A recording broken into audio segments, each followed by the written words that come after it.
Hey guys, today I want to talk about how to stop breastfeeding. That's the first thing. First thing you have to do when you want to stop breastfeeding.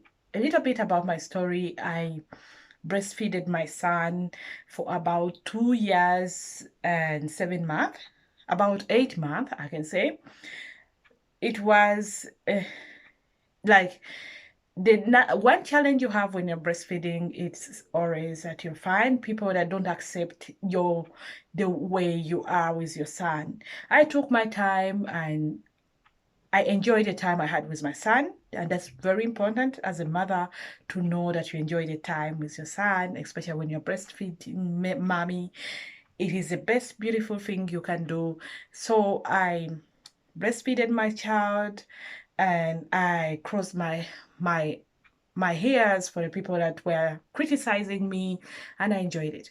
So every mother knows it, especially when you are a long time breastfeeding mom.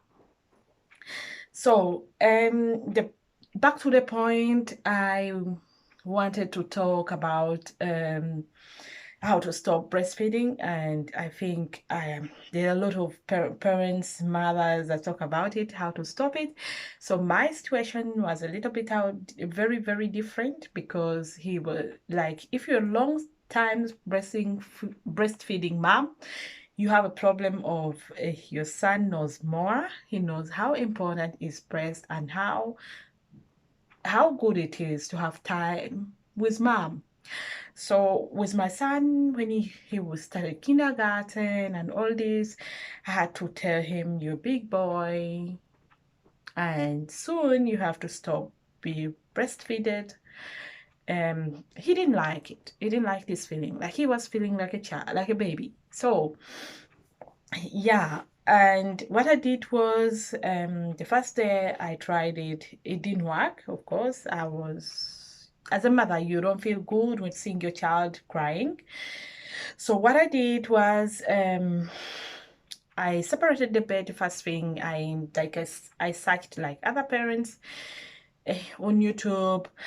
Yeah, and I just started like, I just said, okay, let me separate the bed with my child, and I just leave him with his dad and come to maybe in sitting room or to his room. I can sleep there.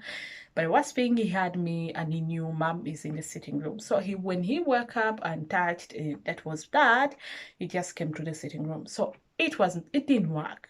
So the next step, what I did was I just the bed of my son was in my room, so I decided to take the bed in his room and tell him, now you're a big boy and you'll be starting sleeping alone.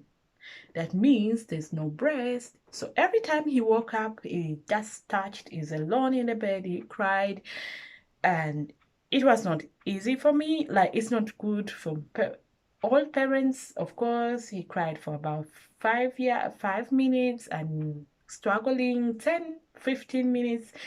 One is 30 minutes, he cried for 30 minutes for the breast, and I said no, that it doesn't work. So very important in this case is you have to always wear something in the night. You have to wear your bra, you have to wear a t-shirt. So when it touches you, you just know it is crossed. It's a normal day. So I had it for 1, 2 to 4 days. Okay, he didn't cry, so he started to understand it, but he was a little bit disturbed with emotions. But I just told him, Mom cannot do it anymore. So we had the same thing on the next day. Like, he cried for 15 minutes, and no, the next day he cried during the day about 4 to 5 hours. One thing I want to tell you, if you want to stop breastfeeding, you have to be a strong hearted mom. I know it is hurting, but you have to do it. You have to go through it, and you have to take a lot of understanding of your child. And sometimes you have to carry him and explain, oh, my darling, it doesn't work. Mama has no milk or anything like that, or trying to distract him from what he really wants. I, I hope I hope anybody who watches my video will like it. If you like it, please subscribe, Wish you the best, guys. Cheers.